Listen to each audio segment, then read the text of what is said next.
LG polymers విషయంలో ₹1,00,00,000 పరిహారం ఒక్కొక్కళ్ళకి స్వయంగా జగన్మోహన్ రెడ్డే ప్రకటించారు. వాళ్ళ చేత ఇప్పిస్తారేమో నాడు అంటోళ్ళం కూడా అనుకున్నాం. తీరా చూస్తే ఆ ₹1,00,00,000 చొప్పున 12 మందికి ఇచ్చింది రాష్ట్ర ప్రభుత్వపు సొమ్మే.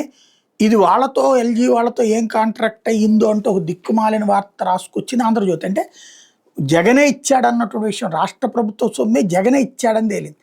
ఇప్పుడు వచ్చేటప్పటికి 25 లక్షలే ప్రకటించడం, అది కూడా స్టీల్ ప్లాంట్ తరపున ఇస్తున్నారు. బోడి నువ్వేందయ్యా ఇచ్చేది అంటూ లోకేష్ని, పవన్ కళ్యాణ్ని జగన్ ప్రశ్నిస్తే, అబ్బెబ్బే మా వాళ్ళు 2 కోట్లు ఇస్తున్నారు, 2 కోట్లు మా వాళ్ళు ఇస్తున్నారు, అందులో ₹25,00,000 ఇచ్చారంటూ తెలుగుదేశం ప్రొజెక్ట్ చేసుకొస్తుంది. మాట ఇచ్చిన 24 గంటల్లోనే పరిహారం అందజేత అంటూ. ఏం పరిహారం ఇచ్చారు? 25 లక్షల స్టీల్ ప్లాంట్ రాష్ట్ర ప్రభుత్వం తరపు నుంచి 5 పైసలు లేదు. మిగతా 1,72,000 అన్నటువంటిది వాళ్ళకు వచ్చేటటువంటి డబ్బులు. అయితే అందులో అందరికి అది కూడా రాదు. ఒక ఆయనకి 44 లక్షలు వస్తట, ఒక ఆయనకి 60 లక్షలు వస్తట.